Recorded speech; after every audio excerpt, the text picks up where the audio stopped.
So according to this anonymous juror, there wasn't even anything that was presented to them. Now, Attorney Benjamin Crump said, "We now know what we suspected. Attorney General Daniel Cameron took the decision out of the grand jury's hands. They didn't allow the grand jury to do what the law says they have the right to do. This failure rests squarely on the shoulders of Daniel Cameron. He then brought Tamika Palmer in and lied to her, placing the result on the grand jury. Only because a brave member of that grand jury asked for permission to issue a statement and Judge O'Connell ruled on the side of transparency do we have this confirmation." Now, the reason they were told that no homicide charges were presented to them is because they said they didn't feel like it could stick, according to the judge. Well, you got to give the jury the chance to decide that, though, right? Well, it wasn't even presented, so they weren't even able. They didn't have any charges against the other officers. Only the wanton endangerment one against the one that shot into someone else's apartment. All right, now one of the police officers who was actually shot during Breonna Taylor's killing, has spoken out for the first time. Jonathan Mattingly, he sat down and did an exclusive interview with ABC News, and here's what he said. There have been marches, there have been protests. What was your feelings watching all that unfold after this? Mostly frustration, because there was so much disinformation out. This is not relatable to a George Floyd. This is nothing like it. It's not an Ahmaud Arbery. It's nothing like it. It's not a race thing like people want to try to make it to be. It's not. This is a point where we were doing our job, we returned fire. This is not us going hunting somebody down. This is not kneeling on a neck. This is nothing like that. Listen, I don't think that the shooting was racially driven, but I think everything that happened after the shooting was racially driven. When they realized a lot of lies. Yeah, when they realized there was a black person, they didn't give her the proper care. They immediately tried to start covering their tracks. The lack of justice, which you just reported about them not even presenting it as a homicide. I think everything after the shooting was racially driven. I don't think the shooting itself was racially driven, though. All right, and in the next hour on Front Page News, we are going to talk about what's happening in Nigeria and what's happening with peaceful demonstrators there. That looks really sad. I was watching that all across my timeline yesterday, so we'll get more in depth on that in the next hour in Front Page News. But right now, this is your Front Page News. I'm Angela Yee. That's right. Now it's time for, what do we call the segment? Get it off your chest. Get it off your chest. Yeah, get it off your chest. If you're stressed about anything, if you're mad about anything, or if you just want to tell us why you're so blessed, because I feel blessed, black, and highly favored this morning, you can call up. This is all about feeling your feels. That's what this segment is about. This segment, as my therapist says, this segment is about feeling your feels. Whatever you're feeling, you can call up here and vent right now. 1-800-585-1051. It's The Breakfast Club. Hello, who's this? Hello? Hey, who's this? Hello? Yo, who that? Hello? That's what you call?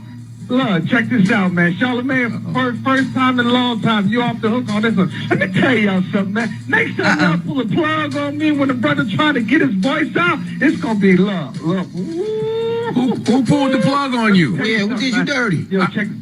I called yesterday, man. I was talking to y'all about the North Dakota, I'm the cat from North Dakota with the little... Yeah. Got you. Yeah. Drama? Yeah, Indio, beige, tone, light skin, high yellow butt, and laid up there and pull the plug on a brother. Why you gotta talk about my butt? Dramos? What else? Don't hang up on him. What else, sir? Yeah, what else? Yeah, let Dramos and Beige, I'm going to call every day and let y'all have it. You understand me? Tell Dramos you got some cream for his bid. Whoa, slow down, Charlamagne. Now you want to slow down. Now you want to slow down. No, let's not slow that down. You said it was a party. You said it was a party. You said it was a party. You said it was off the hook. Let's get crazy. This guy, I don't know what. Angelique, fix your man over there. Angelique, fix him. I'm at home. Right about it. He's at home. All right, what else? What else, sir? Anything else you got to say from North Dakota? Yeah, whoa. Let that roll. All right, you have a good one. Let it roll off your tongue. I was trying to let you get it to roll off Drum's beard, but whatever. My goodness. Get it off your chest. 800-585-1051. If you need to vent, hit us up now. It's The Breakfast Club. Good morning. Hello, who's this? This is King Book from Milwaukee. Good morning. King Morning, Book brother. from Milwaukee. I love Milwaukee. I ain't been to Milwaukee in so long. Well, last year, but I wish that DJ Envy came up here and went to G's Clippers, but I couldn't make it because I was working. I'm born and raised here. I'm living in the 53206 area code, and I want my voice to be heard. Find me on Instagram, King Book. I'm not clout chasing out here. I want to talk about the problems that's going on in Milwaukee so that we can conquer the problems going on in Milwaukee. I hear my city and my state being called out every day, and y'all need to talk to her. I'm 30 years old. I'm, letting go of my past. I hear y'all every day. I listen to the T.I. interview. I listen to the Taraji interview. I just came out on National Come Out Day. I'm 30 years old. I'm a black man, and I want my voice to be heard as, growing up in Milwaukee with those experiences. Yeah. Okay. Well, congrats on coming out, King. Absolutely. Thank you. I'm not going to hold y'all up because I know y'all be hanging up on people. DJ Envy, stop going around the question after you asked it, man. You holding up valuable screen time. But I really would like to be put on hold and y'all can continue the other calls because I need some in-depth things that I'm going on. I just got attacked by my, I need. Hold on. We'll put you on hold. You need to answer one pressing question. Go ahead. Me and Envy. You. There you go. Just wanted to Wow. I need some encouragement. Good morning, Angela Yee. Y'all read my DMs because I've been DMing y'all. I called my mama. Now you're questionable because of that. Go ahead. Yeah. Go ahead. Huh? Yeah. Does that disturb you that he picked Charlamagne over me Why? Because he got taste? or Dramos? He got taste? He should have said neither. You crazy. That's what he should have said. That's what he should have If said. he really had, That's what I would have said. I'm handsome. Yeah, right. Okay. Hello, who's this? Yo, good morning, Anthony. Good morning, Charlamagne. Good morning, Angela. It's Rick. Peace, Rick. What What up, up, man? King? What's going I ain't on? hear from iPhone. iPhone good. He ain't get locked up, did he? I don't know, man. That's his problem. I got to hear one. Oh, now that's his problem. That was your best friend before. Nah, we go. Yeah, I want to talk about something. Charlamagne, I saw your interview with Diddy on Revolt for Our Black Party, right? Yes, sir. And a lot of times we talk about the black agenda, but then I was thinking about it yesterday. I actually started writing stuff down. Like, what is the black agenda? Like, what are the specifics involved inside of the black agenda? And I think a lot of times we get separated because we're not on the same page. Like, you see 50 say he's going to vote for Trump because it's better for him financially, or like Ice Cube would be have a different opinion on what we want because we don't know the specifics of the black agenda. So here's my idea. My idea is we have a black census. So you know how they go around every 10 years and they do the census? We need to collectively find out what is most important for us on a poll, but not like a CNN poll or like a college poll, but like a real area where people of color or black people who are of age to vote can go and list their issues and list what's most important to them, and we can collectively collect that information and then put it to Joe Biden, and then put it to the people in power, so they can know exactly what the majority of people want.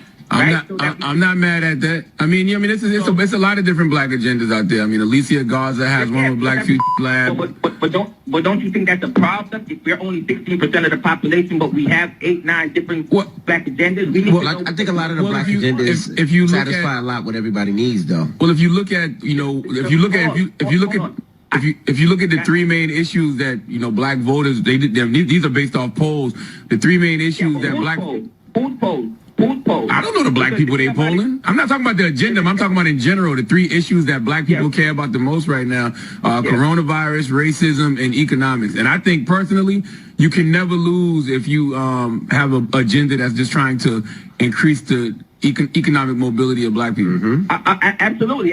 But your position and my position might be different. So the people that are in power, when I say you don't want no money. Yeah, what would you like? Because it's usually the same thing. It's usually economics, money, housing, getting loans. Education and financial stability. Those are things that are really important to me because I feel like if we're going to make any kind of change, right, the kids have to be educated first to know where they're going to go and where they stand, right? So I think, but then when you hear like a person like a 50 Cent who has a big platform to tell you he'll vote a particular way because he's financially benefiting from it, then, who are they going to listen to? Me, that I don't have a voice? Or 50 that has a bigger platform. So that's what I'm trying to say. So if we could do like the same Our Black Party website.org or whatever, I want to be a participant in this thing where I could help to build some kind of like a polling system or some kind of website where we can go and we as the general public can air out exactly what we want. I don't know if it's like a 2-page questionnaire or something that we can go there and we can fill it out and we could bring it to the politicians so they can see exactly what we want. But only for us black people, only for us, so we can know exactly what we want. Because I know we have an agenda, but we don't know the truth. And I was watching all these people talking on the TV, and we were generalizing. We were just saying, yeah, the black agenda, the black agenda. I'm like, what the hell is the black agenda? We don't even know. So how can Joe Biden know? You know what I'm saying?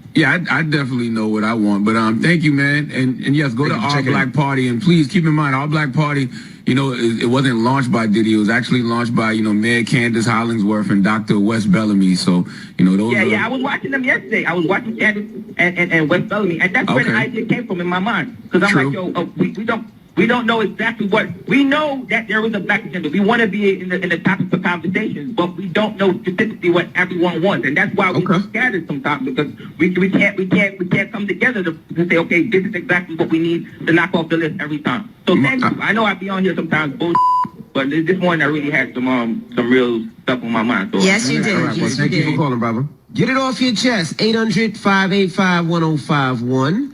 Naeem, we got rumors on the way?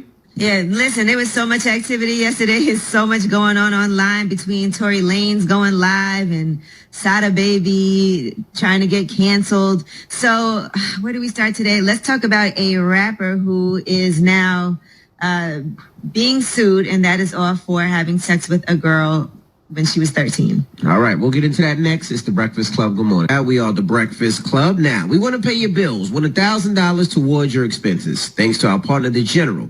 Get a lot for a little at The General Insurance. For coverage you deserve at prices you can afford, visit thegeneral.com today. Now, let's get to the rumors. Let's talk to Tekashi 6ix9ine. Listen up. It's just in. All the gossip. The Rumor Report. With Angela Yee. It's The Rumor Report. The Breakfast Club. Well, now Tekashi 6ix9ine has been sued, and that is by the 13-year-old girl that was depicted engaging in a sex act in videos that he posted online. She's suing him anonymously under the name Jane Doe, and she did bring claims against him and Tay Millie. They brought her to a party in Harlem February 21st in 2015, and they gave her drugs and alcohol, took videos of her naked and performing sex acts, and then posted those videos on social media. She said she was only 13 when she was at the party. Is it just me or has that guy gone quiet? Like ever since his album came out, he didn't sell a lot of records. It seems like he vanished. Is it just well, he said he was trying to lose weight, but I also heard that a federal judge said that he can't have armed security around him. Really? So that might quiet you as well. We'll just say allegedly, but yeah. Right. So other news, she was only 13, like I said, and she was performing oral sex on Tay Millie, who was 21 at the time, and Tekashi was thrusting his pelvis behind her and slapping her on the butt, and he was 18 at the time. Then there's another video of her sitting on his lap in her bra and underwear while they were pouring liquor on her and grabbing her breast, and then a video of her lying naked on Tekashi and Tay Millie's laps while they rub her legs and vagina in a sexually explicit and demeaning manner. 13 years old. He got charged for that, though, did he? He took a deal. He had to do 4 years of probation and 1,000 hours of community service. All right. Now let's talk about Amber Rose. She was on Red Table Talk, and she was discussing a lot of different things. Now, we talked about this whole spousal rape incident yesterday. We were talking about Jada Pinkett Smith's mother and how she says that Jada Pinkett's father actually had non-consensual sex with her. Well, here is what Amber Rose had to say about an incident that happened to her. So, Amber, what is your personal story when it comes to consent? I was in a relationship for 2 years. I had consensual sex plenty of times during that relationship. I didn't want to be with him anymore. I told him that I was leaving, and he didn't want to hear that. He ripped my clothes off. I felt I was taken advantage of. And it was terrible. And then he went downstairs and ate breakfast. Like he didn't do anything. Sad part is there will probably never be a safe space to have that conversation between men and women. You know, conversations about like the mixed signals, the misreading of body language, because men aren't mind readers. And unless you have that conversation, how will the next generation know what's right and what's not? Well, you can't rip a woman's clothes off. All right, here's what else she had to say about non-consensual sex. And then I also remember being, younger, I would maybe take a guy too far. Right. And they'll be like, oh, let me just put the in a little bit.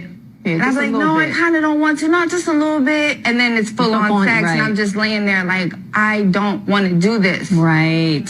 We've had, Have you ever had the experience, I'm curious, where it's easier to just let it finish than say stop? Yeah, I think every woman has been through that. Yeah, this is the part I'm talking about. Like, there will probably never be a safe space to have that conversation between men and women about the mixed signals, the misreading the body language. Men aren't mind readers. And unless you have that conversation, how will the next generation know what's right and what's not? I think to prevent the kind of trauma that Amber is talking about in the future, those conversations have to happen. Right, and she's saying, I don't want to do this, and then they're still, well, let me just do that, and trying to convince you to do something. You should never feel like you have to persuade or coerce somebody into having sex with you if you're saying this is not something I want to do. Now, Amber Rose is also talking about raising Sebastian and not keeping anything from him. Here's what she said. Amber, how are you teaching your boys? Because Sebastian, how old is Sebastian? He just turned 7. See, okay. But he's way beyond his years. I bet. You know, and he knows everything. Got it. I'm not hiding nothing from my son. Right. My son knows what a period is. Right. My son is 7, and I don't feel like it's too soon. No, right. It's huge. Yeah, I don't, because once he hits 13, and the girls in his classroom are getting their period, right, and the boys are like, that's disgusting. She's bleeding. Right. He's like, I knew that since I was 6 years old, dude. Like, get with the program. She's right. Mm-hmm. It's never too early to give those kids those information. If they're old enough to learn, then those are things that they can learn about. I wish I knew what a period was when I got mine. I had no idea what was going on. I did, because I read what Judy Blume book was that? Was it Are You There, God? It's Me, Margaret? Are You There, God? It's Me, Margaret? That's right. Wow. I knew about periods and stuff early. So when you got your period, you knew immediately what it was. I must increase my bus. Okay?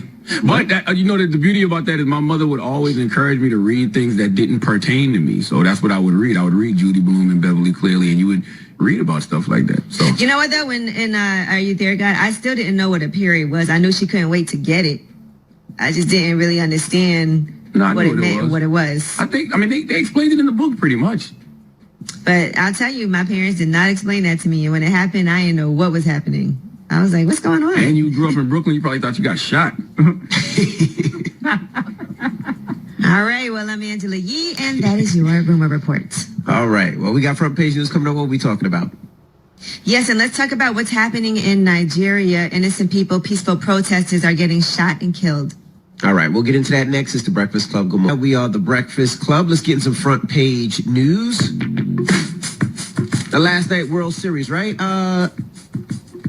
Did y'all watch the World Series by any chance? No, man, I don't like baseball. I like baseball and everybody was on steroids. Drum loves baseball.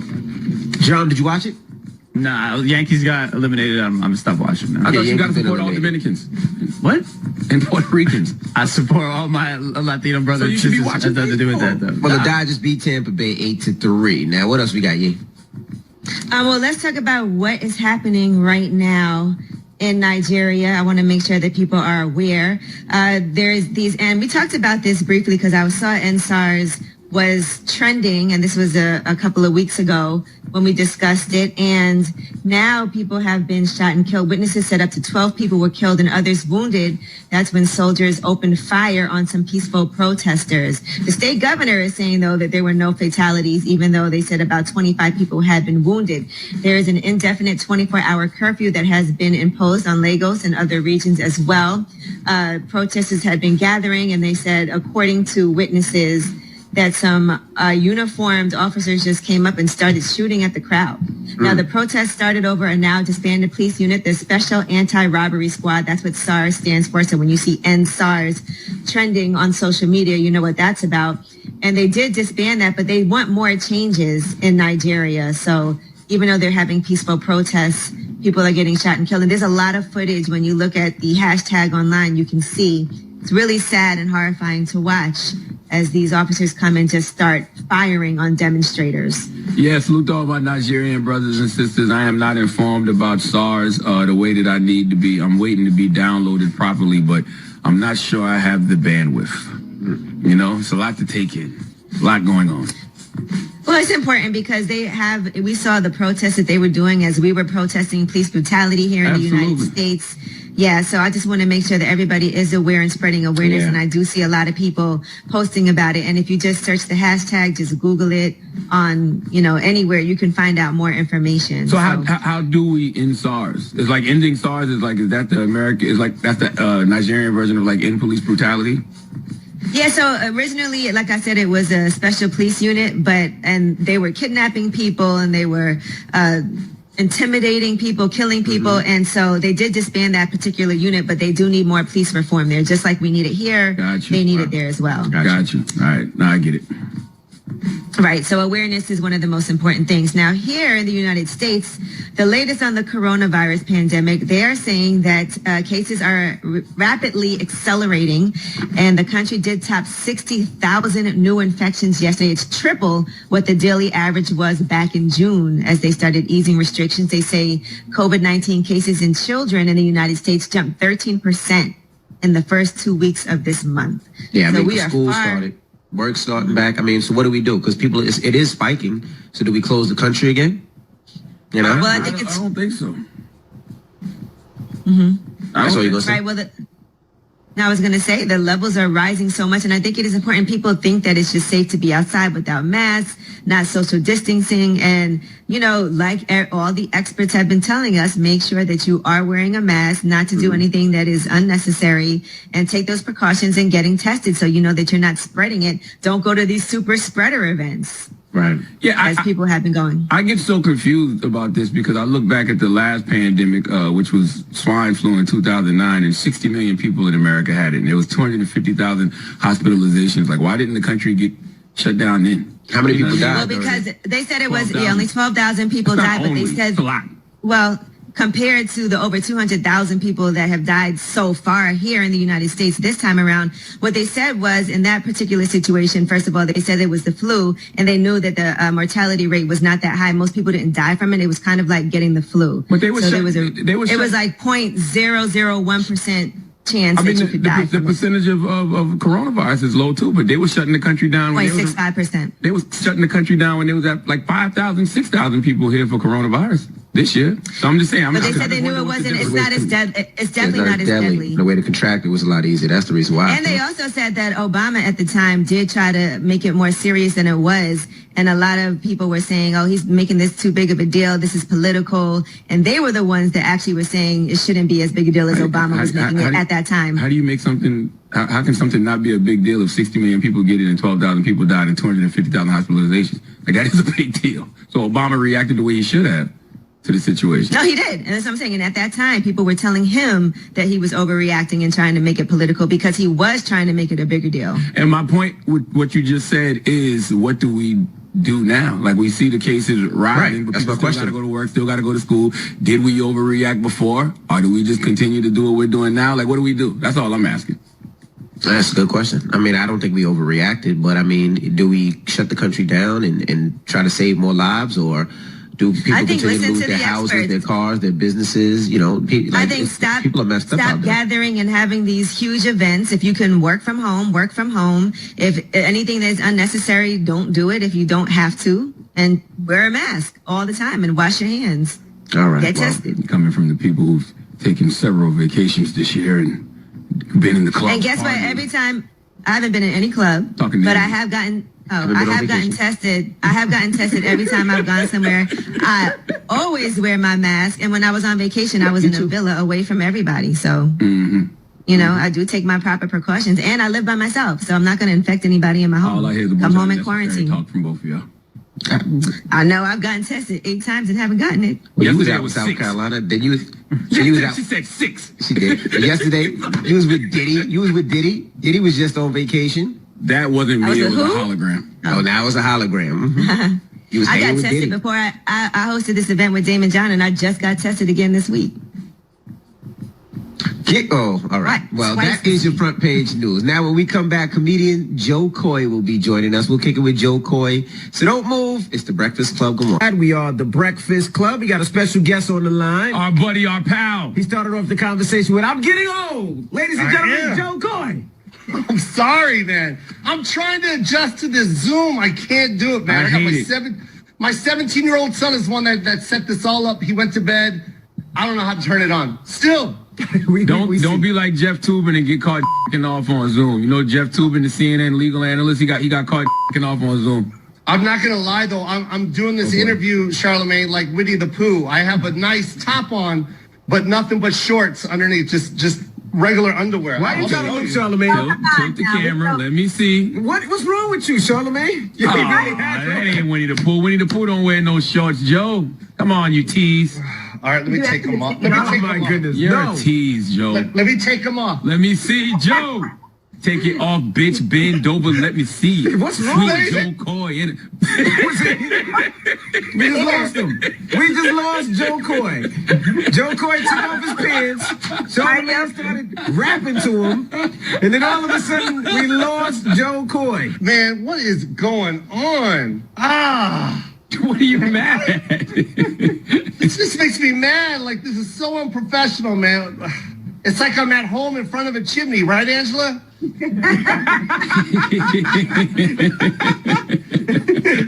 Now, what's behind you, Joe Coy? Why is there like a crying baby? That's my son. That's my You heard son. about my crying baby behind you. Yeah. This reminds you to always pull out everybody right there.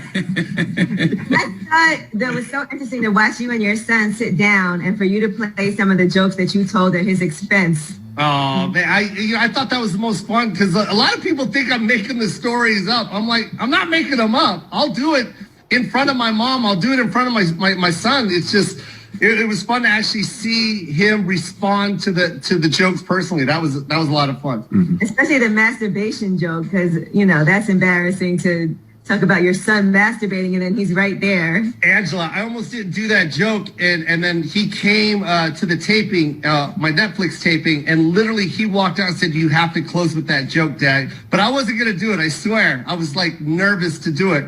But he walked up to me, he was like, "Dad, you gotta do that joke. It's gonna crush. Just That's do it." dope. I was like, all right, let's go. So how are you doing during coronavirus and COVID? Because, you tour a lot. You're always on the road. You're out the country. So how is it just sitting down doing pretty much nothing? It's actually this is the best year of my life, and I was blessed to be able to be in a position to not have to work because watching my son grow up in front of me. This is my first time seeing him every single day, taking him to school, making him lunch, and wow. When you're on the road every single weekend, you lose that. You take advantage of those days where you're like, oh, I'll see him next week. But each day you actually physically seeing him grow, it's just wow. I didn't know how much I was missing. So, man, I love it. I really do. Material from that, I'm sure. So much. I can't wait. I went to Ohio with Chappelle's in Yellow Springs. That was my first time on stage in 7 months. And all it was about was my son and COVID and Zoom class and just experiencing all that. Zoom class, man. I hate Zoom class. Don't discipline my son. He has a right now taking your class right now. You're lucky he doesn't stand up real quick. They should have checks during Zoom class. You watch all these kids fail. Watch them fail. Joe, congrats on your Variety magazine cover too, man. Absolutely. Yes, congrats, man. Thank you. Thank you, sir. Joe Coy is so funny. One thing that you talked about. It's upside down, Joe. Shut up, Charlamagne. What's really funny about your son is that he at school let people think that he was part black. No, there's a teacher that still thinks he's part black. He hasn't told them that no or anything. He just left it at that. So they all believe it. And my son's cool with it. Why did he lie and say he was part black? Because my son wants to be black. What's wrong with that, Charlamagne? Nothing. I think it's great. Yeah, my son's got a huge afro.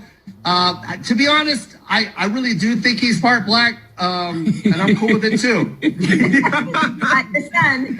What does your wife think about it then? What is Hey, my ex, she dated some people. I came in at the right time. I got myself a cool black kid. Now, wait a minute, Joe. Are you sure that, all jokes aside, are you sure your son is yours? No, he's mine. He's 100% mine. Not on his applications for anything, right? He puts black. Yes, 100%. And then, he also makes my sister's husband pick him up at school. So all the kids go, oh, his dad is black. But that's not. That's my sister's husband. Now, do you still have that zit on the side of your neck? How did you know? Because I follow you on Twitter. It's right here, man. It won't go. That might not be a zit, bro. You can get hurt anywhere. All right, Angela, shut up. Really. Do you miss being on the road? I do, man. I miss it. I wanted Radio City Music Hall so bad. It was supposed to be March this year.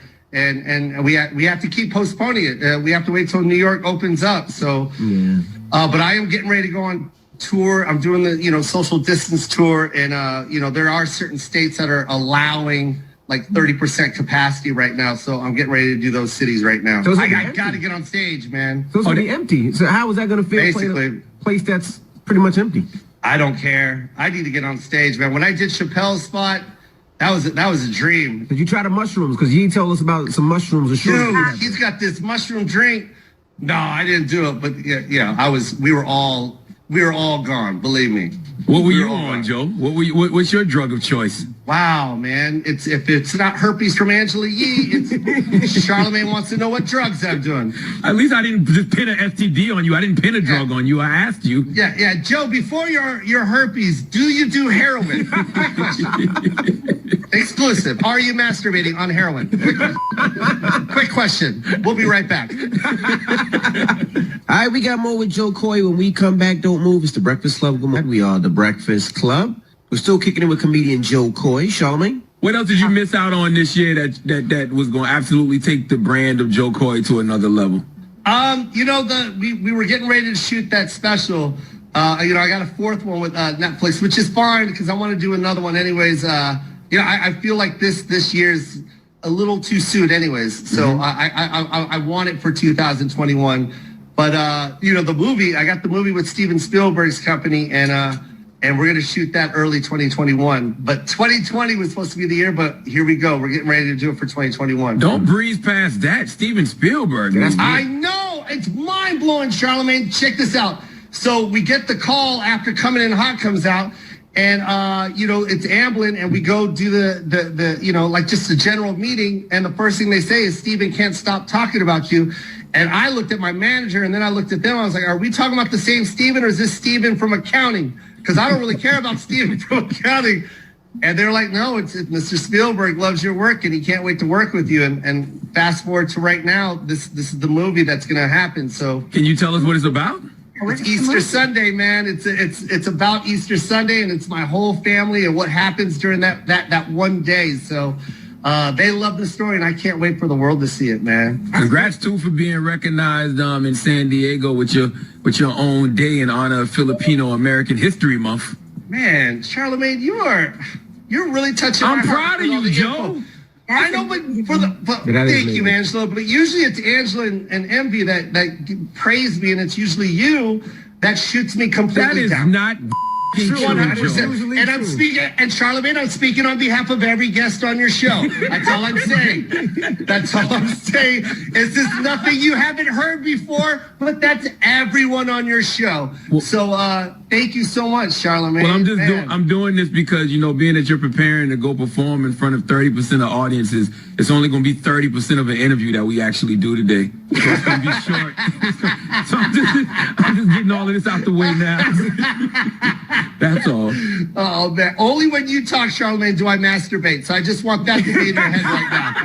I want you to always remember that.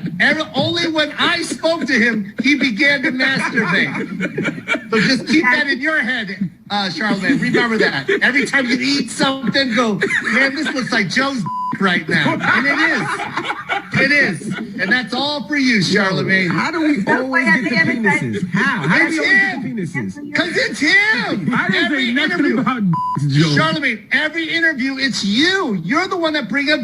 I looked at his set list before, Angela, and it usually says like political, and then it says personal, and then and then it quotes. It always says. It's 3 P's. Joe, yeah. Joe's got a book coming out called Plate. What? It's called what? It's called what? It's called A Big Plate of. And it's me. It's a picture of me holding a plate with a bunch of on like this. Oh my! How do we get here every time? It's Charlamagne. There you go. Mixed plate. That's the name of the book. There you go. Mixed plate. Mixed plate. When's that coming out, Joe? Next March. Next March. Tell us about the book. What's the book about? It's about me. It's my family. It took me 2.5 years to write this thing, man. I'm not going to lie. I didn't really write it. So, I don't even want to get caught, Angela. I'm just going to tell the truth. I didn't write this damn thing. It was 1.5-hour sessions every other week. And I talked. I was naked half the time, and he wrote it for me. And it was great. Make sure you reread it, man. Yes, 100. We already did, man. You're right, though, about that. I'm like, yo, this chapter isn't about my life. This is the guy that wrote it's life right here. I'm not even... Did you really have to go back and be like, okay, this is an exaggeration, or we got to take this out? This didn't really happen like that. It was a lot of me digging deep and being scared to tell the story. Actually, I was scared. There's a couple times where I'm like, I think I'm telling too much here. Give us an example. I talk about my brother, and that's really personal. I told Charlamagne about that too, when Charlamagne came out about therapy, and I told him what I was dealing with my brother and how I have to deal with a lot of deep personal stuff, and therapy helps me a lot to cope with, knowing that my brother is in that situation, and it hurts. It hurts to tell someone I have a brother, and then they're like, you got a brother? Because I keep it a secret for my whole life. I haven't told anyone that I have a brother, and that hurts my soul. And it hurts my soul when he calls me and we can't have a real conversation because he's dealing with, his mental issue right now. And but you just want to speak to him just to, to let him feel. How is he doing now? How's he doing? It's tough. He's always going to need medical assistance, and it hurts. It really, really does hurt because, Charlamagne, when you have that disorder, there's a window every now and then that opens, and it's Robert. Yeah. And when that brief second opens, you cherish that second, and you have this cool little conversation. It'll probably be about a minute long, and it's Robert, and then boom, it closes, and then it's somewhere else, and that's when you're just like, damn it. Yeah, that's what really with you, because it's like a tease. Because for that brief moment, you're back with your brother again. Yeah, man. It feels good because he's the best laugher. The way he jokes is amazing. I even feel like, I got my comedy from him, and then it'll close right away. And then it's, he's talking about working for the CIA and doing some investigations, and you just got to listen to it, and I give it too much already. I'm sorry, but that's the kind of stuff I have to go through, and not too many people know that I go through that. Were you worried about writing your book and you started thinking about stuff that you did in your past or said in your past, and you was like, I don't know if I should add this because I could get canceled? It was more the Robert story that I was kind of like, because I go way back to when it all happened. So when he was 10, 11 years old, and those are those vivid memories, Envy. It's like those are burnt inside my brain for some reason. I remember it so vividly before any other story about my brother. It's those times when the cops came and when the ambulance came, and those are just burnt in my brain forever. And it's just pouring that out was tough. There was a lot of tears on that one. Is it therapeutic though?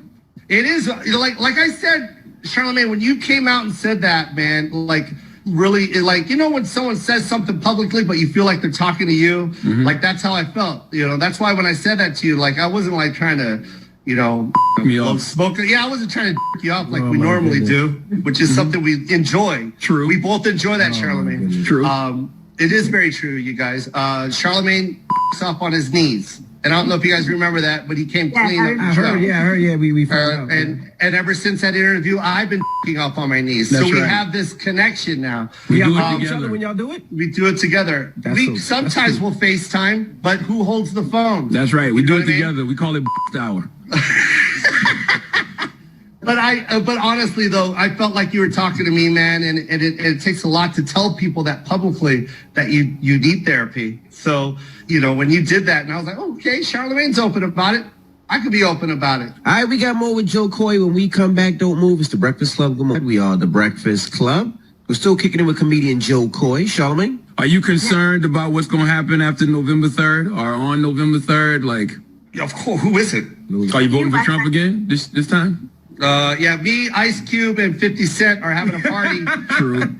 I'm sorry, Ice Cube and 50 Cent has left.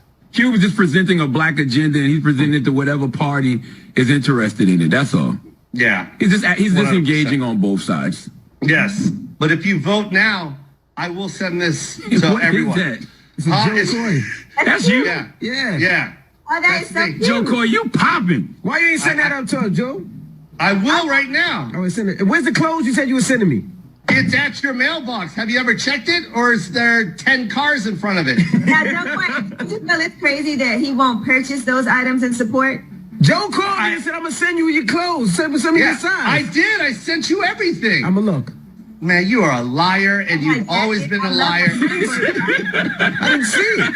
No, but you do. You lie. I know each character on the Breakfast Club has a certain identity, and you know, Angela's very, you know, she's positive, she's informative, she knows the know of what's happening now. Charlemagne talks about, and he also lets you know that he hates you. Like, he always makes sure to let you know that I hate you, but I I'll love interview you, Joe.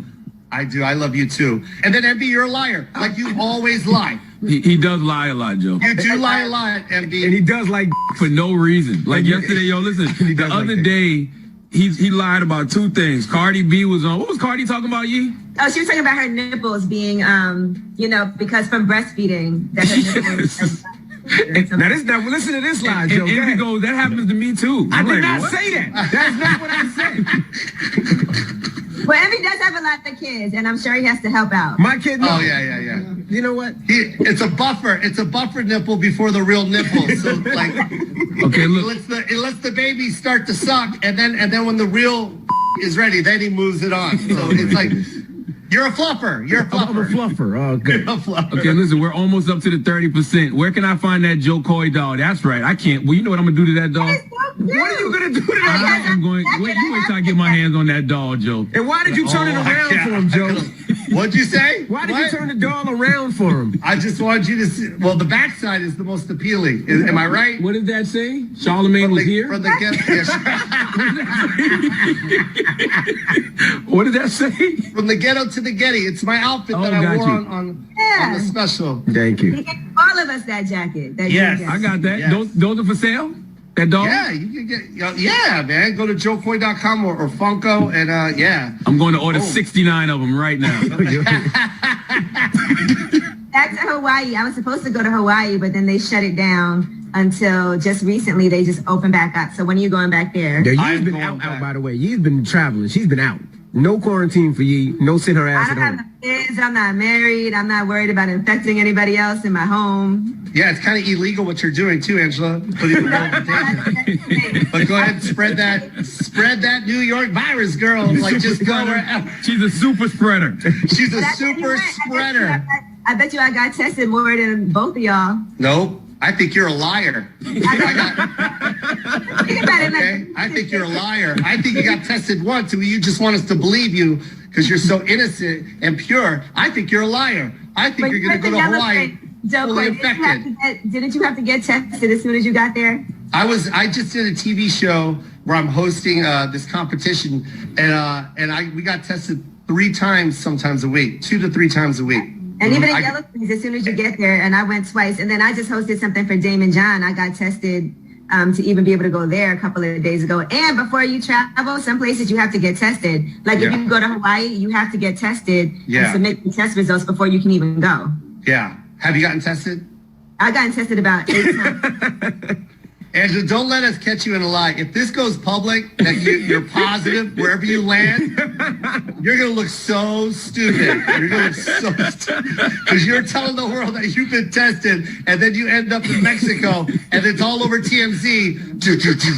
Angela Yee comes to Mexico positive, and then all of Mexico hates you. My passport is expired now, so I can't go to Mexico. But even to come back to work, we have to get tested, although they haven't recently. I know Charlemagne is never going to get tested. I got tested, but that was what Angela was talking about. It was on September 9th. Yeah. We got That's tested not it. Now y'all haven't got tested, and I'm scared to come around y'all. I got tested twice between then. Yeah, I got tested last week with my daughter, and I got tested. I definitely got tested top of October. Yeah, I got tested so I had to twice. film something. Top of October, you got tested. It's only October 20th. You definitely have it right now. That is a lie, Joe. You got it. You got it. Charlamagne has it, and I'm going to put it out there. I'm a betting man. I'm from Vegas. Out of the three of you, I guarantee Charlamagne's got it. You live in Jersey with Charlamagne got COVID right here, right around his lips. You just want to bring attention to your handlebar mustache. Knock it off. My goodness. Joe, have you been dating during coronavirus? No. So you haven't met anybody? No online dating? Nothing? I mean, Charlamagne masturbate with each other. That's what they do. Yeah, that's dating enough for me. You know what I mean? I get whatever I need from that conversation with Charlamagne, and then we move on. I don't like how you're judging us, Joe. I don't like how they're judging us either, Angela. I just said, have you been dating? I don't know that masturbating together on FaceTime is a date. You can consider that a date. It's physical. It's bonding. It's bonding. Yep. It's nurturing. It's the same thing as dating. No, right. I can't. I think I'm so hyper focused with what's going on right now. I don't want anything to derail it. I'm enjoying what's happening with my life right now. So I don't know, man. I'm just not willing to. I don't know. Risk it all. I don't want to give that energy right now. I need to save all this energy right now for what I've worked so hard for, and I need to concentrate on this right now. Especially for what's about to happen for you, Joe. The Steven Spielberg movie. Absolutely. I'm so happy for you. You got a lot of great nobody things has my clothes up here, Joe, but, we'll let it slide out. I'll go order my own. Your book dropping next year. Mm-hmm. Thank you. I sent a box out, MV. I swear to God, move the 99 BMW away from the mailbox. the 1952 Sherman tank. Get that out of the way. There is a mailbox at the end of your driveway. If you just move your 1963 Bug. Okay. Joe, we appreciate you for checking in, man. We're so proud of you and happy for you, Joe. We're proud of you, Joe. I love you guys, man. Thank you so much for everything. I love you guys. Love you too, man. Keep working. Thank you, boss. You're the best. Yes. We are the Breakfast Club. Hold on one second, guys. Out to the General Insurance. I got to read something for the General. They're giving some money away, and I got to let people know. We need to know. Hold on. You don't sound too confident. I'm not. Here we go. Is this the part where the General says save some time? You're trying to save some time? But they want to pay your bills. You can win $1,000 towards your expenses thanks to General. Now, all you got to do is to get a lot for a little is hit up the website, thegeneral.com today, and you could possibly win $1,000 towards your bills, or you could go to breakfastclubonline.com to enter and get rules. Now, let's get to the rumors. Go to the General and save some time. Let's talk Tory Lanez. This is the Rumor Report with Angela Yee. Club. So listen up. So Tory Lanez has taken to Instagram Live to tell his side of the story. Well, I don't know if it's really his side of the story because nobody is still saying what happened that night. Basically, what he did was kind of pick apart what Megan Thee Stallion said. Now, he talks about this whole, black women's narrative, and he said he does support black women. Here's what he had to say. He's this guy who doesn't protect black women, and he's this guy but it's like he's this guy who doesn't care about black women. That's what the narrative is now switched into, and certain things like that. And it's like, hold on, when have I not showed out for black women? Every single one of my videos, the lead girl is black. I made 5 chicks tapes about black love, about a black relationship, about a ghetto relationship at that. All right. Now, he also disputes Megan Thee Stallion's story, but he does say that they're still friends. When this whole debacle came about, the whole time it's like she knows what happened, I know what happened, and we know that what you're saying and what the alleged things and the alleged accusations of my name is are not true. I don't ever want to come off like I'm here to bash this girl or I'm here to talk down about this girl or ever be at a place where like I'm disrespecting her, because to me as a person, she's still my friend. No matter what, even if she doesn't look at me like that, I look at her like she's still my friend. You guys are not friends. But I also feel like, wouldn't you be mad at somebody and not want to be their friend if they were lying? That's just my thought. All right, now he also says that he was threatened by Rock Nation. When the original report came out, and it was a TMZ report about this, that, and the third, and there was gunshots in Kylie Jenner's house, and Tory Lanez goes to jail. They gave y'all all the facts of the juice of Tory Lanez going to jail, and this, that, and the third, and Megan getting arrested, and da-da-da-da. 2 days after that, I get a call from Rock Nation that says, yo, we heard you're going to make a statement about what happened. and it'd be in your best interest if you don't make that statement. All right. In addition, he talks about putting out his latest album on the same day as the Breonna Taylor verdict. People had an issue with that. Here's what he had to say about that date. I don't ever want anybody to ever think that I've been insensitive to Breonna Taylor. I marched 9 days straight in Miami for her and George Floyd. I would never, bro, I've mourned this woman as well. And everyone said, listen, we're mourning a black woman today. And you dropped an album? How dare the disrespect? Guys, let's bring this back. That day that I dropped that album, my mom, that was her birthday. And that was also the day she died. So I was also mourning a black woman, my mother. All right. Now, Tory Lanez also denies that he's ever been abusive. I hate that this is coming off like I'm trying to come for her and whatever cases, but this is what I'm having to endure and watch when I'm knowing certain facts. So it gets to this place where I'm just like, bro, like this is not me, and I don't deserve this. Like I don't deserve to have to go through this. Like I never have been somebody who's had domestic cases. I've never hit no woman. I've never had abusive cases with no woman. You can't pull those type of facts up on me. I don't have those.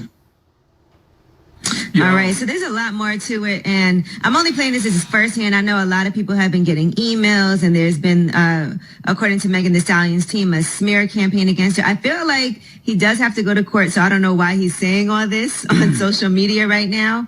But Megan Thee Stallion did write on Twitter, "This N-word genuinely crazy." Feels like she's talking about him. All I know is quarantine radio used to be way more entertaining than that. Okay, and Tory is telling us everything except for what happened. Tory put out a whole album. He did an IG live, all that content, and he hasn't told us what happened. Tory, if you didn't do it, just say what happened. If it didn't happen how Meg said it happened, then what happened?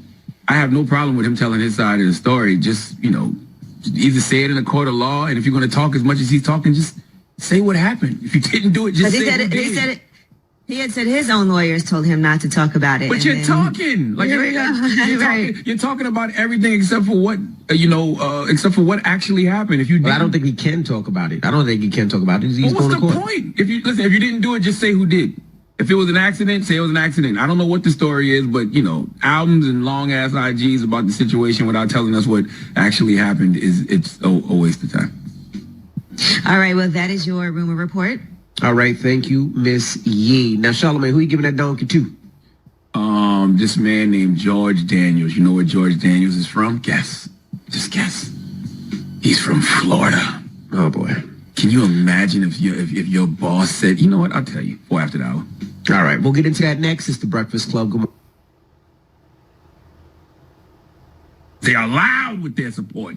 Big flags, big signs. So you can imagine that this banner, that's what they call it, a banner, displayed on a flagpole outside of Daniel Manufacturing. You can just imagine what that looks like, okay? I'm not mad at Trump supporters. This is America. You have the right to vote for who you want to vote for. You can support whoever you want to support. If you want to re-elect the fascists, cool. I'm not judging. I'm lying. I'm judging the hell out of you. But that's not the point. The point is, George Daniels has a company. I know it's his company, so he's the boss. He can do what he wants. But when you have a company that has 170 employees, shouldn't you be remaining neutral on matters of politics? Like, I'm sure you have Republicans who work for you, Trump supporters, liberals, Democrats, independents. You probably have a little bit of everyone working at your company. So why make anyone uncomfortable by putting a big old Trump banner in the front of your business, okay? Even though it is Florida, but why?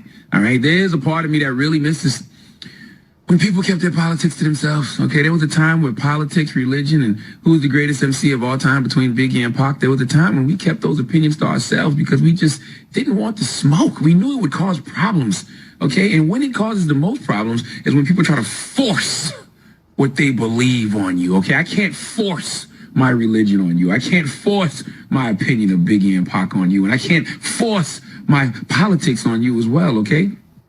George Daniels of Daniel Manufacturing in Florida, he didn't get that memo. Oh, no. Not only is he encouraging his employees to vote for Trump, he's giving them an ultimatum of sorts. Let's go to WESH NBC2 for the report, please. Some told us they were upset to receive this letter obtained through a company source from DMC President George Daniels. The company, which makes tools and electronics for the aerospace, military, and aircraft industries. The letter warns if Trump and the Republicans win the election, DMC will hopefully be able to continue operating as it has been operating lately.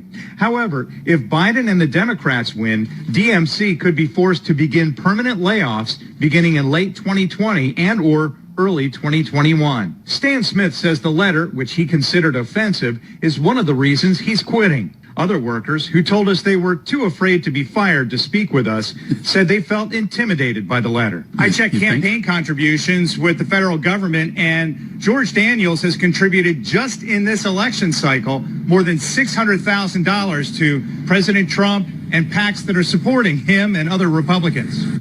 Now, according to news reports, I'm reading this one from News Channel 8 in Florida. It is not against the law for business owners to talk politics with their employees. Keyword, talk politics, casual conversation. But the Senate letter saying that if Trump and the Republicans win the election, then your business will continue operating. But if Biden and the Democrats win your business, you'll be forced to fire people. Is that real talk or is that unethical? What do you think? What do you think? I think unethical. Unethical, right? Okay. I think it's neither. It's Florida. All right, that's what happens in Florida. Only in Florida do you go to work and your boss tells you, if you don't vote for Trump, you're fired. God damn it, Trump. You know what, Trump? I'm lit now. I'm not even hard no more. What? What? I'm going to try that again. Okay. I'm looking you dead in your eyes. What just happened? The computer messed up and somehow he went flaccid. Okay. I don't know why that's a... All right, start over. All right. Okay. Is that real talk or unethical? What do you think, guys? Fired.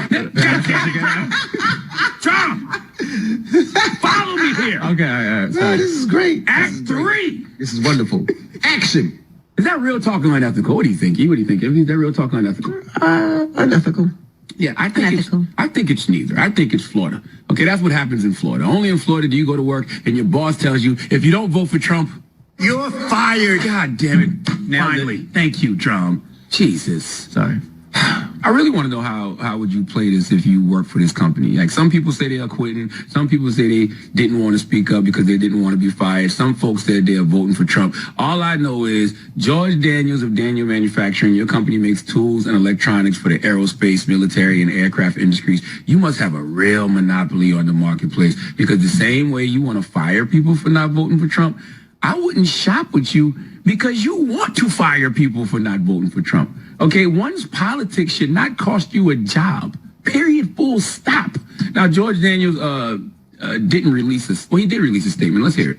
George Daniels declined to be interviewed on camera, but told me, I have been doing this for years. I have an obligation to let workers know what could happen based on the outcome of an election. They certainly should vote for the candidate they want.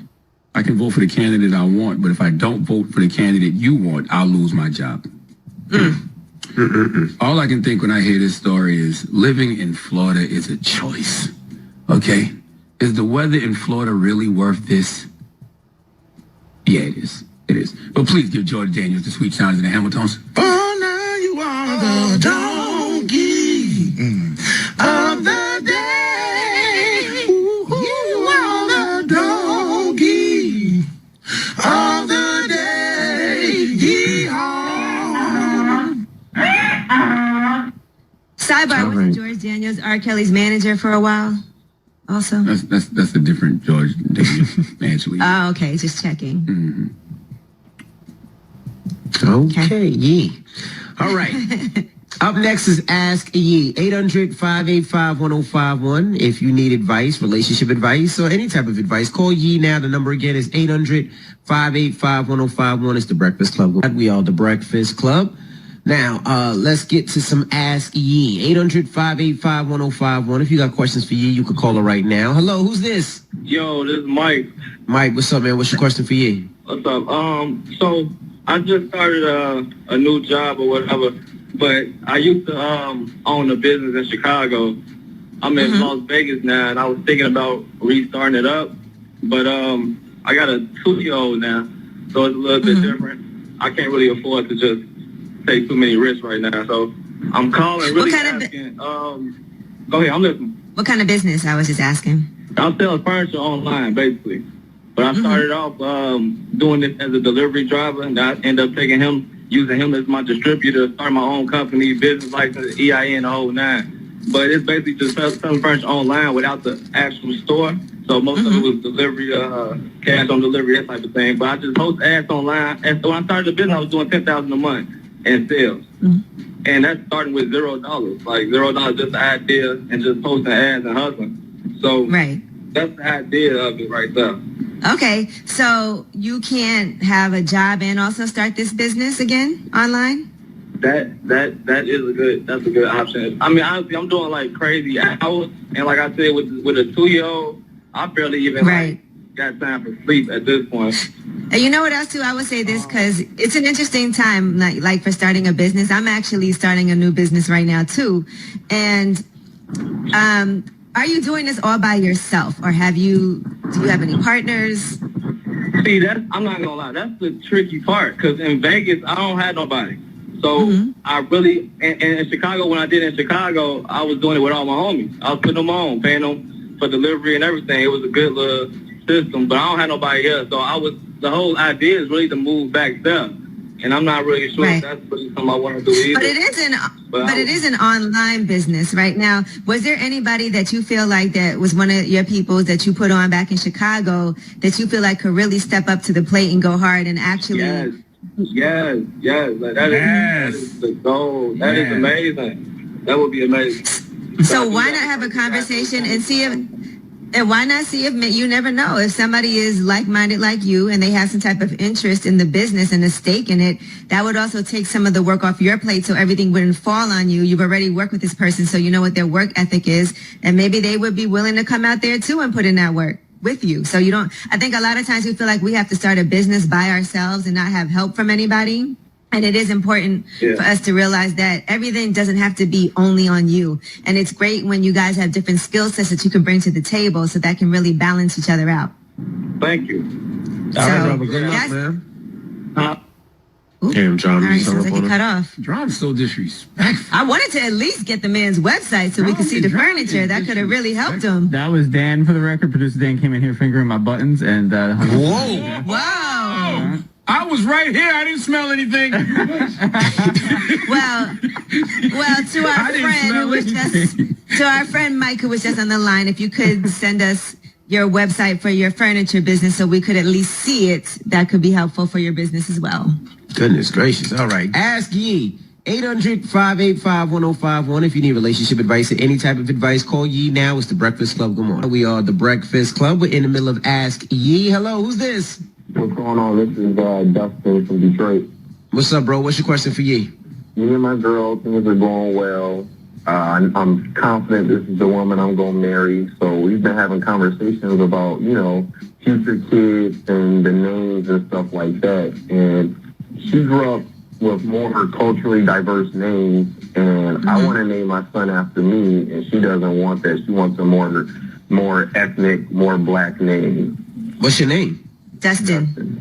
It's not something that I'm going to break up with her over, but it's something I feel strongly about. And she talked about, well, it needs to be a discussion, but she just told me no. So it's like there's no discussion there, and I feel strongly about it, and I don't want to let it go. Right, and I'm sure you both do. Is this your first kid? Well, we don't have any kids yet, but it's on the way. Oh my gosh! Here's the deal: if it's a boy, then you name it. If it's a girl, she gets to name the girl, and she can pick the middle name. That's not how this works. She doesn't. For her first kid, if she got to carry it for 9 months, she don't want to have no say. So I just told her I don't want any sons. You guys got to come to some type of agreement. Can she pick the middle name? Or can Dustin be his middle name? That's what it comes to. I want the first name to be Dustin, but... Well, y'all going to have to compromise and have this discussion somehow if it's super important to you, because I get it, right? And... I understand it's not easy, and I think you guys got to just, come to a compromise. Are you okay, or did you suggest to her perhaps she picks the middle name? She does not. She doesn't want a European first name. Bro, she's not even pregnant. She's not pregnant, right? No. I really do think a good compromise is if we have a boy, I name the boy. If we have a girl, you name the girl. I think that's a dope compromise. Because y'all not having a kid yet. This is just preliminary discussions, and then if it's a girl, you pick the middle name. If it's a boy, she picks the middle name. Right. I mean, I'll try to go with that, but hey, she's Puerto Rican. She hard-headed. She don't listen. So. And then maybe y'all would just have a bunch of girls. That's what I'm hoping for. Yep. And then you won't even have this to worry about it. And you can name your daughter Dustin. My goodness. All right. Thank you, brother. How do y'all decide who, like, what if you can't stand the name the other person wants? What do you do? And then what if it's your name? Gia usually picks the names, and then, we go through the names, but Gia usually picks, like, a bunch of names. But what if you were, like, adamant that you wanted a Rashawn Jr.? I definitely I didn't want a Rashawn Jr. All our kids, all my daughters' names have been collaborations. Like, like me and my wife, we that's a serious thing to name a child, but we did that together. Yeah, but imagine if you wanted a junior, because there's some guys that really want to name their son after them and keep that going. There's like the first, the second, the third. What are you supposed to do? I never wanted a Leonard Jr. Yeah, I can't blame you. Yeah, I can't blame you, but yeah, I never wanted a no one wants that. Yeah, but my wife usually comes with a bunch of names, and then we go through the names that she likes, because I'm bad at picking names. So Charlamagne. So y'all didn't have that issue because y'all knew you didn't want that name for your son. All y'all do is look at maps, Envy. London, Brooklyn.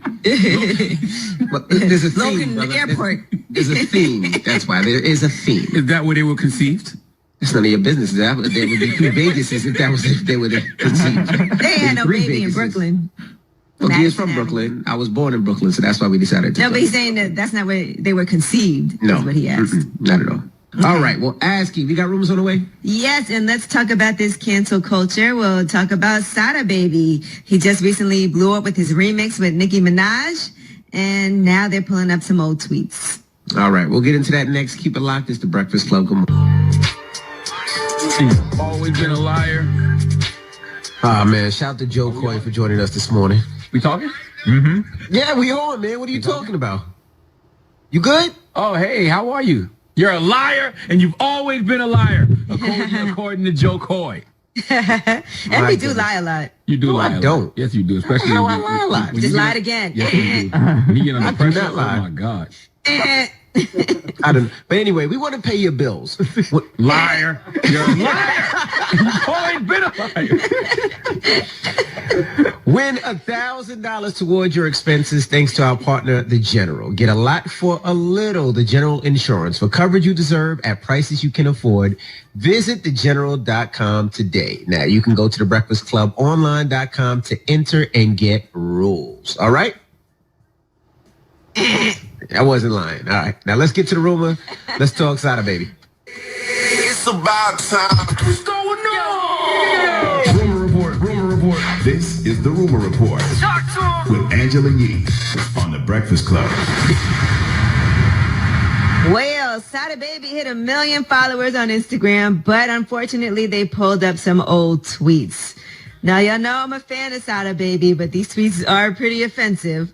Should I read some of them to you? Sure. Okay. All right, he I don't said. think you can. Some of them. I'm tired of Beyonce. That bitch need to die or something. Whoa! Whoa. I want to. Whoa! I want to slip one of my followers. Enough. I've heard enough. A roofie. Yeah, it's What? pretty bad. And, he did some slurs against gay people. He said, I hate dark-skinned people. Now, I'm saying this because I want us to address what it is that he said in response. Now, at first, he was saying that he doesn't run his Twitter page, so everybody's tweeting. They're tweeting to Asylum. He said he doesn't even have the Twitter app on his phone. And he said, y'all can find every and any old tweet in the world from me. I don't care. I'm not even logged into my Twitter and haven't been for months. But then after that, he did apologize. Here's what he said. My first initial response to the tweets on my story, you feel me, may give people the idea that I don't sympathize with females that have been raped or raping situations. What y'all got to know is I'm almost 30 years old, and I don't tweet, don't got the password to my Twitter, no none of that. But that's old that you can't judge me on. As far as the homophobic tweets, I got goddamn homosexuals that work in my label, you know what I'm saying, that's personally working with me, you know what I'm saying. I deal with him 2-3 times out the month in person, in real life, for a week at a time, you know what I'm saying, dealing with my career. Yeah, I mean, listen, those tweets are cringe, absolutely. But how old was Sada Baby when he sent those tweets? He said he's 30 now, so how old was he then? He said he's not 30 yet. So it was about 9-10 years ago that these tweets came out. So he was a teenager. 17, 18? Yeah, 17, 18 years old. Okay, so when he tweeted... All right, now here's the apology. All that shit was just some old shit from when the was young and just wilding out.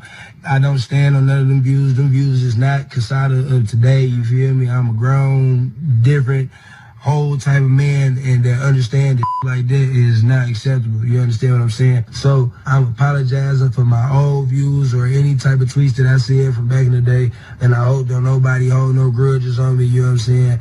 Then you feel me? We just gonna keep it pushing, and we gonna respect each other as such.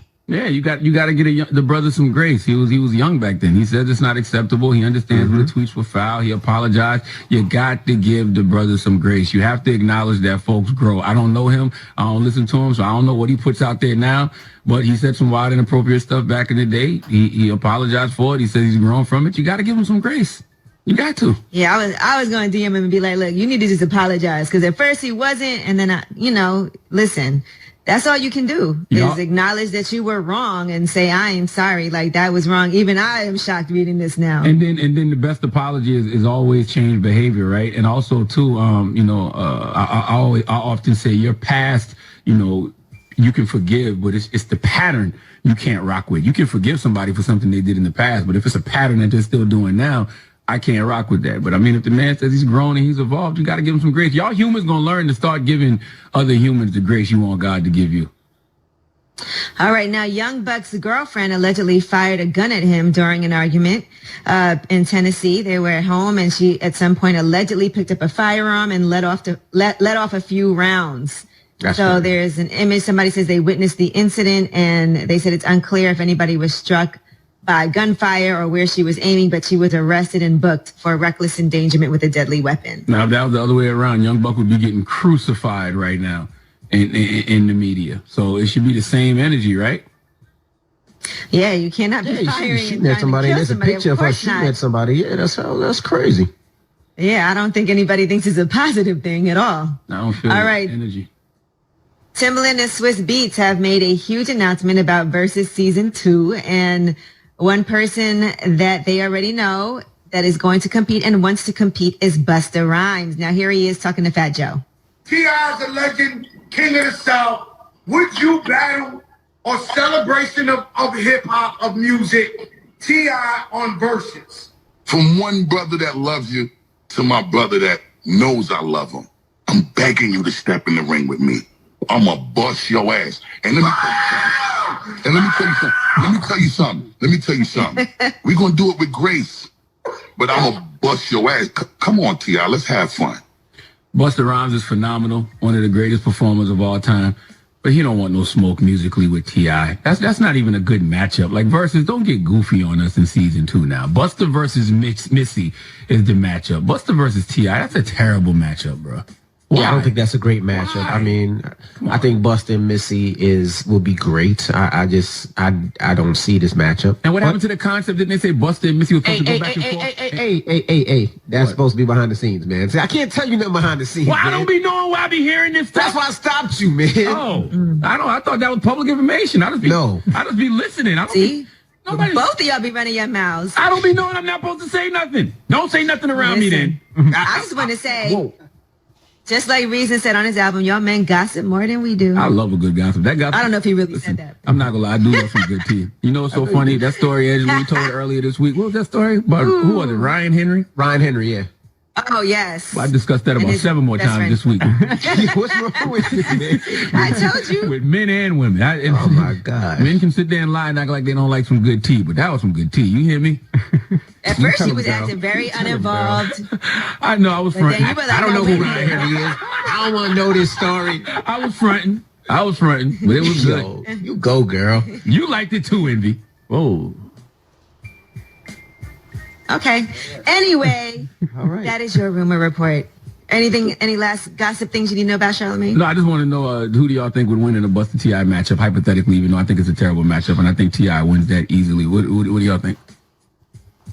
Yeah. I'm going to say T.I. I think so. I would think. Envy?